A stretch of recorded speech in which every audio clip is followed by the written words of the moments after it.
while it's still there at 6s and 7s up front. Bardet trying to keep this as demanding as possible. Wout Poels has not quite managed to make it on. Tiberi is still here, and Ben O'Connor has now been replaced as the best opportunity for the AG2R squad by Valentin Paret Peintre. Ben O'Connor is wilted a little bit here, and Paret Peintre has been released to try and make it across the gap. An opportunity perhaps for him to move up onto the podium today, and he's helping to bring Wout Poels across. So 3 about to become 5, and it's going to be very difficult for the rest to get back on if there's full cooperation here. Bahrain Victorious have now placed 2 riders into the move. They're the ones with the best advantage. Behind, Ben O'Connor is continuing to ride because he fancies that second place, and he doesn't want to give it up as the race leader, the leader of the AG2R squad. Paret Peintre is not riding because he says my man's behind. He did that on day 1, and that makes perfect sense. But now we're going to see Bardet go again, and well, they've thinned it out significantly. 2 riders there for the Tudor Pro Cycling squad. Great day out for Storr, and indeed I think for Rondell. Next attack comes from Storr. They're just going to roll over the top again and again and again. Storr's not really a threat. 140 down. Pellizzari in his wheel, in the wheel of the Tudor Pro Cycling man. 3 kilometers, we're inside that, 2.5. Here comes Pellizzari with the ambush over the top. He's got Storr not minded to continue with that particular effort, and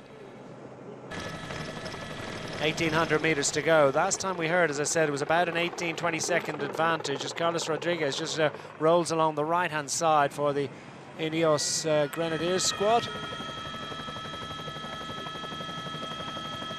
And they're all neutralizing each other. Rodriguez draws a little group clear.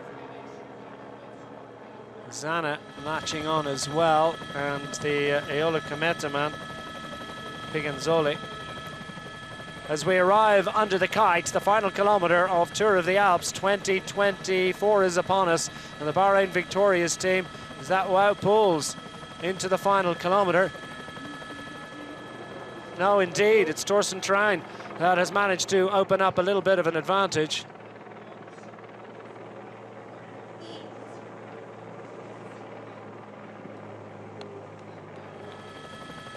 Looks around, see where the next attack is coming from. It's going to be from his teammate, Tiberi. He's trying again, he's going to set it up. And he's got Wout Poels sitting 3rd in line. He's a useful sprinter. Tiberi is 5th in line behind Romain Bardet. Paret Peintre available for the AG2R squad, Decathlon AG2R, to try and keep this tempo extremely demanding. It's going to be a very, very swift and brisk final 300 meters as they open it up, and Torsten Trein trying to set it up for Wout Poels is going long here, very long indeed, and very long could be productive. Paret Peintre available to come off his wheel. Romain Bardet there as well, grimacing, and the pain as well is etched on the faces of Antonio Tiberi. Juan Pedro Lopez there as well, but no one's going to prevent Aurélien Paret Peintre getting the victory for the Decathlon AG2R squad. Takes the win on the final day of asking. Looks like could be a 1-3 finish indeed for Decathlon AG2R, which that was animated by numerous attacks and numerous defences as well by this man, Aurélien Paret Peintre, who spent the entire day in the service of his brother Valentin, who's first over to congratulate him. Second over, Ben O'Connor. He's going to finish the day, I believe, 2nd overall. We'll wait for full confirmation of that, but Torsten Trein did a super job, didn't he, for the Bahrain Victoria squad to set it up. Long range effort here from Wout Poels, and it seemed like it was just a little bit too far from the line. Paret Peintre is in the pocket in prime position. Romain Bardet picked up a pretty good starting position in that sprint as well, but just didn't really have the legs for it. Antonio Tiberi just on his wheel, and Paret Peintre had plenty of daylight. Romain Bardet just not able to stay even in the wheel of his fellow countrymen there. Tiberi got up for 2nd, and well, Valentin Paret Peintre threw the bike at the line to try and make it a 1-2 for that family. It would be a pretty unique and remarkable result were that to be the case. We'll wait to see what is confirmed to us. Yeah, I think Tiberi pretty much definitely hung on to get the 2nd place, but 1-3 finish for the family, not so bad.